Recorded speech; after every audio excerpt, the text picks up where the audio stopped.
안녕하세요, 학생 여러분. 오늘은 우리가 다시 한국어를 배우겠습니다. 자, 오늘은 뭐 배우겠습니까? 오늘은 선생님이 여러분과 함께 발음을 같이 배우도록 하겠습니다. 발음은 무엇입니까? 라오스마로 설명드리겠습니다. เจ้าสบายดี น้องๆนักเรียนนะกลับมาพบกันอีกครั้งนะซึ่งวันนี้อาจารย์จะพาน้องๆมาเรียนคำว่า 발음 발음은หยัง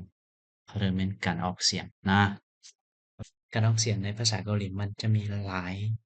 อ่ารูปแบบนะโดยการผันเสียงนะการผันเสียงจะมีหลายแบบแต่มื้อนี้อาจารย์พาน้องๆไปเรียนการออกเสียงแบบที่หนึ่งนะเป็นจั่งใดนี่เอาไปนำกันเบิ่งนำกันนะโอเคให้จำไว้ว่าการออกเสียงนะการออกเสียงหมายถึงวิธีการเปล่งเสียงออกมาเป็นคำเว้าฉะนั้นในภาษาเกาหลีบ่มีวรรณยุกต์คือภาษาลาวนะภาษาลาวมีวรรณยุกต์เป็นตัวผันเสียงนะเสียงต่ำสูงนะแต่ในภาษาเกาหลีบ่มีตัวสะกดฉะนั้นการออกเสียงในภาษาเกาหลีจึงต้องอาศัยเสียงสระเป็นหลักนะโอเคสมมตินี่ตัวนี้นะ 받침없는 자음 플러스 모음.หมายถึงพยัญชนะบวกให้สระที่บ่มีตัวสะกดหมายความพยางค์ในพยางค์หนึ่งที่บ่มีตัวสะกดมีแต่พยัญชนะและสระเป็นพยางค์หนึ่งนะโอเคตัวนี้หมายความว่าในกรณีที่พยางค์ทางหน้าบ่มีตัวสะกดเป็นยังไงให้อ่านพยางค์ของไผมันตามเสียงพยัญชนะและสระอย่างอิสระเช่นว่านี่ยกตัวอย่างตัวนี้นะ คำว่าอุรินะอุรินะตัวนี้บ่มีตัวสะกดแม่นบ่ที่หนึ่งพยางค์ที่สองนะพยางค์ที่หนึ่งบ่มีตัวสะกดฉะนั้นนี่เวลาอ่านให้อ่านเสียงพยางค์ของไผของมันนะตามเสียงพยัญชนะอิสระโอเคตัวนี้อ่านว่าอูบุรีเป็นอูรินะอูรินะพวกเขาโอเคยกตัวอย่างที่สองนะ พาดะนะพาดะอันนี้บ่มีตัวสะกดเช่นเดียวกันแม่นบ่ตัวนี้ก็บ่มีตัวสะกดนะฉะนั้นการออกเสียงให้อ่านเสียงพยัญชนะอิสระของมันนะคือพิมพ์บ่อาเป็นผาบ่ให้ดิกเกิดบ่อาเป็นดานะพาดะนะตัวนี้พาดะนะพาดะโดยที่อ่านตามเสียงของมันเลยนะตามอิสระอันนี้เวลาทะเลนะพาดะพาดะแต่ที่คนเกาหลีเขามักอ่านว่า พาพาดะนะพาดะโอเคอันนี้เป็นกรณีที่พยัญชนะทางหน้าบ่มีตัวสะกดให้อ่านแบบนี้นะให้นักเรียนจำไว้นะโอเคต่อมานะหลักการผันเสียงนะหลักการผันเสียงในภาษาเกาหลีแม่นวิธีผันเสียงของคำเว้าที่มีหลายพยางค์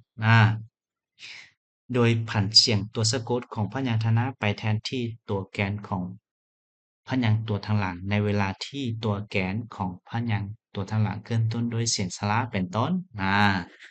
แม่นนะโอเคภาษาเกาหลีมันต่างจากภาษาลาวเนาะภาษาลาวนี้พยัญชนะจะออกเสียงแต่พยัญชนะถึงมีสะกดหรือบ่มีตัวสะกดก็อ่านเสียงของมันโดยที่จะบ่สามารถผันตัวสะกดของพยัญชนะไปแทนที่พยัญชนะตัวที่สองแม่นบ่มีนะเป็นไปบ่ได้ในภาษาลาวแต่ในภาษาเกาหลีนี้ในเวลาออกเสียงกรณีที่นะนี่พยัญชนะที่หนึ่งนะอ่า พยางค์ตัวที่หนึ่งและพยางค์ตัวที่สองขึ้นต้นด้วยเสียงสระนะเวลาอ่านให้ผ่านเสียงตัวสะกดไปแทนที่พยางค์ตัวที่สองตัวแกนของพยางค์ตัวที่สองตัวนี้ยกตัวอย่างนะโอเคเช่นว่านี่เวลาอ่านให้เอา ตัวสะกดนี้ไปแทนที่ของพยางค์ตัวที่สองเดี๋ยวอาจารย์พาไปเบิ่งตัวอย่างนะโอเค ตัวนี้กรณีที่หนึ่งนะรูปแบบที่หนึ่งพัดชิน plus โมนตัวนี้ตัวสะกดบวกให้สระเป็นยังไงนะ กรณีตัวสะกดของพยางค์ทางหน้าบวกกับตัวแกนของพยางค์ทางหลังที่ขึ้นต้นด้วยเสียงสระอ่านี่ขึ้นต้นด้วยเสียงสระพยางค์ตัวที่สองขึ้นต้นด้วยเสียงสระในเวลาออกเสียงให้ออกเสียงของตัวแกนพยางค์ถัดมาโดยตัวสะกดของพยางค์ตัวทางหน้าโอเคนี่ให้จำว่าให้อ่านอ่าพยางค์ตัวทางหลังด้วยเสียงของตัวสะกดโดยขึ้นต้นด้วย ทางหน้านะตัวสะกดของพยางค์ทางหน้านะยกตัวอย่างนะออนนอนี่ออนนอภาษาแน่ออนนอตัวนี้เป็นตัวสะกดนะนี้อื่นเป็นตัวสะกดส่วนตัวนี้ขึ้นพยางค์ตัวที่สองนี้ขึ้นต้นด้วยสระนะขึ้นต้นด้วยเสียงสระฉะนั้นเวลาอ่านจังไดนะโอเคเวลาอ่านให้นะให้ย้ายตัวสะกดไปแทนที่ของพยางค์ตัวที่สองแล้วออกเสียงออนอนะตัวนี้ออนออนะออนออ แต่เวลาออกเสียงให้ออกเสียงอ่อนเนาะนะตัวนี้อ่านออกเสียงอ่อนออกส่วนทางนี้ออกเสียงอ่อนเนาะนะโอเคให้จำง่ายๆตามนี้นะฉะนั้นน้องๆก็สามารถไปเขียนนะไปเขียนและอ่านตามหลักการที่อาจารย์สอนมานี้นะนี่เป็นกรณีที่อ่าพยางค์ตัวที่สองขึ้นต้นด้วยเสียงสระนะโอเคต่อมายกตัวอย่างอีกกรณีหนึ่งนะ โอเคยกตัวอย่างฮังกูก็นะฮังกูก็ตัวนี้ฮังกูอ๋อนะฮันกูอ๋อ팔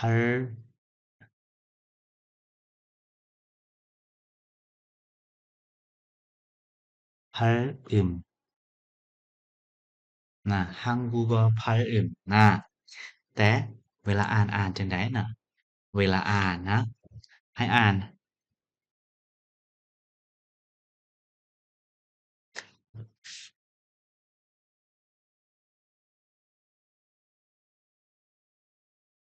ฮันฮันกูฮังกูก็พา 발음นะ한국어 발음นะให้จำง่ายๆตามนี้นะเวลาเขียนกับเวลาอ่านมันต่างกันฉะนั้นนี่เป็นอย่างคนเกาหลีก็จะเว้าบ่คือกับตัวเขียนเนื่องจากว่าเวลาหลักการอ่านภาษาเกาหลีเนี่ยมันต่างจากภาษาลาวเนาะโอเคโอเคยกตัวอย่างข้อต่อไปเนาะยกตัวอย่างตัวนี้นะตัวนี้ อ่านว่าในเวลาเขียนว่ากดอีกดนะสร้างเกียวแม่นหยังแม่นกอไก่นะบทสระอุเป็นโกและตามด้วยเสียงตัวสะกดชื่อแม่นเวลาอ่านออกเสียงตัวสะกดดีเกินนะตัวดอฉะนั้นอ่านว่ากดและตามด้วยสระอีเป็นกดอีนะกดอีอ่าตัวเขียนว่ากดอีแต่เวลาอ่านให้โกชิโกชิโกชินะโกชิก็คือง่ายตัวสะกดไปแทนที่ตัวแกนนะตัวแกนของพยางค์ที่สองนะเดี๋ยวอ่านว่าโกชินะโกชิโอเคอันนี้อาจารย์สมมุติ นี่อาจารย์สมมุติเป็นประโยคนะเป็นประโยค 꽃이 예뻐요. 꽃이 예뻐요. 예뻐요. นะอันนี้เป็นกรณีเป็นตัวเขียนดอกไม้งามนะกดอีเยปอยแต่เวลาอ่านให้น้องๆอ่านว่า 꽃이 예뻐요 นะ 꽃이 예뻐요 นะคือเอาตัวสะกดไปแทนที่ตัวแกนแล้วอ่านว่า 꽃이 예뻐요 นะอันนี้เป็นหลักการการอ่านโอเคต่อมาประโยคธรรมะนะ 아, 밥을 먹어요. 나 밥을 먹어요. อันนี้เป็นการเขียนนะกินข้าวและเวลาอ่านถึงไหนนะโอเคตัวนี้นะโอเคตัวนี้เป็นตัวเขียน 밥을 นะ 밥을 นะ 밥 밥을 먹어요 นะ 먹어요 นะอันนี้การเขียนส่วนเวลาอ่านว่า 밥을 먹어요. 오케이. ฉะนั้นนี่ตัวนี้อ่านว่า 밥을 먹어요 ให้น้องๆจือแบบนี้นะเวลาอ่านให้อ่านผ่านเสียงตามที่อาจารย์สอนน้องๆก็สามารถอ่านได้อย่างถูกต้องชัดเจนนะและคนเกาหลีก็จะเข้าใจง่ายนะโอเคตอนนี้เป็นฝึกหัดนะฝึกหัดยกตัวอย่างตัวนี้นะคำศัพท์ตัวนี้อ่านว่า 먹어요 아, 아요, 높, 아요 นะถ้าอ่านตามตัวเขียนจะอ่านตามนั้นนะแต่เวลาอ่านตัวจริงนะเขาจะอ่านว่าสมมติตัวนี้เป็นนะมอกโยเวลาอ่านมอกโยกินนะอัลอาโยเวลาอ่านให้อ่านอัลลาโยก็คือเอาตัวสะกดไปแทนที่ตัวแกนของพยัญชนะมาแล้วอ่านว่าอัลลาโยตัวนี้ก็เช่นเดียวกัน นบโยนะนบเป็นอย่างว่าอันนบคือนี้อื่นนอสบวกสระโอเป็นโนบวกพิวพัชชินพิวตัวสะกดพัชชิมของพิวก็คือเวลาอ่านให้อ่านตัวบอสะกดนะแทนเป็นตัวบอสะกดฉะนั้นนี่ตัวบอสะกดก็คือนบโยแต่เวลาอ่านบ่ให้อ่านเป็นนบโยก็คือให้อ่านโนโยนะสูงโอเค